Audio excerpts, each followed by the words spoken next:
La llegada del naufragio.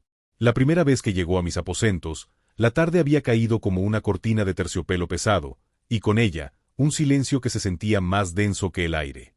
Su figura, envuelta en un abrigo de lana gastada que le quedaba grande, parecía más la sombra de un recuerdo que la de un ser vivo. Se sentó frente a mí, y un escalofrío recorrió la habitación, uno que no venía del frío exterior, sino de la profunda tristeza que irradiaba.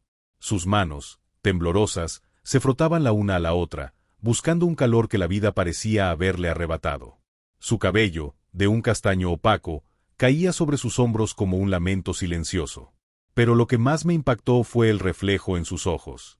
No eran solo dos pozos de dolor, sino espejos rotos que multiplicaban un único sentimiento, el abandono. Eran los ojos de alguien que había presenciado el fin de su mundo y se había quedado atrapado en sus escombros. Sentía un aura de desesperanza tan palpable que casi podía tomarla con mis manos. Con la baraja en mis manos, sentí un peso inusual, como si cada carta contuviera una verdad demasiado pesada para pronunciarla.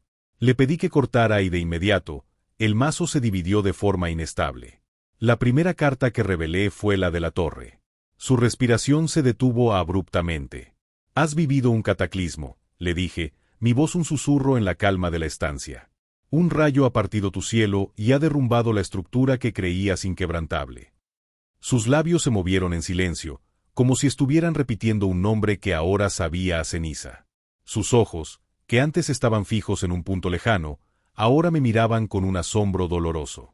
Era la confirmación de la devastación, no había escapatoria. La torre, en su esencia cruda, mostraba la repentina y violenta disolución de un amor. Una ruptura tan abrupta y final que no le había dado tiempo ni a procesar el golpe. Su alma era ahora un campo de ruinas, y el eco de las palabras de la ruptura aún resonaba en cada rincón de su ser. La siguiente carta que emergió fue el diablo, y con ella, una verdad más oscura se hizo visible.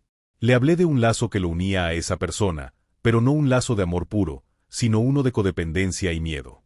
Te ataste a su sombra por el temor a la tuya propia, le expliqué.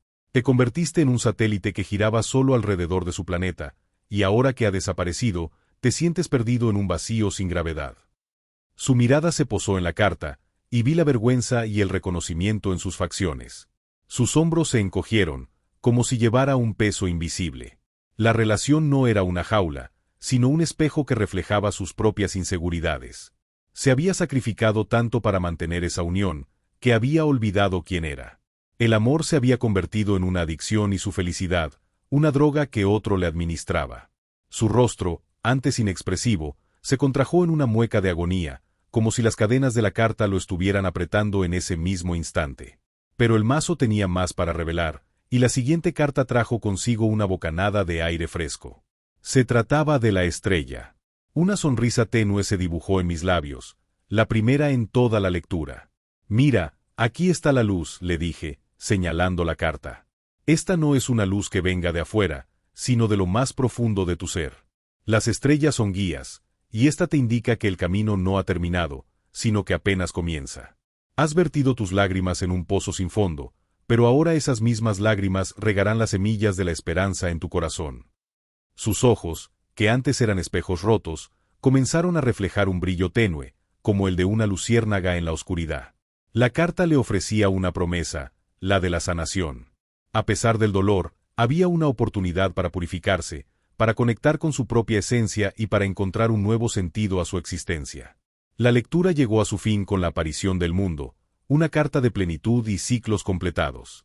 Con la voz llena de una convicción que no le había escuchado hasta entonces, le dije: «Mira esta carta.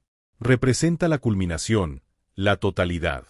La ruptura no es el fin del mundo, sino el final de un mundo. Tu viaje termina aquí, en este espacio, y el siguiente comienza cuando cruces esa puerta. El verdadero amor que buscas no está en otra persona, sino en ti. Vuelve a casa, a tu interior. Abrázate, con cada grieta y cada cicatriz. Eres un universo completo, y no necesitas a nadie que te lo confirme. El único amor eterno es el que te tienes a ti mismo, y es de ese amor que nacerá tu nuevo mundo». Su mirada ya no era de naufragio, sino de un viajero que por fin había encontrado el camino a casa. Se levantó, y por primera vez, no vi en él una sombra, sino a un ser de luz.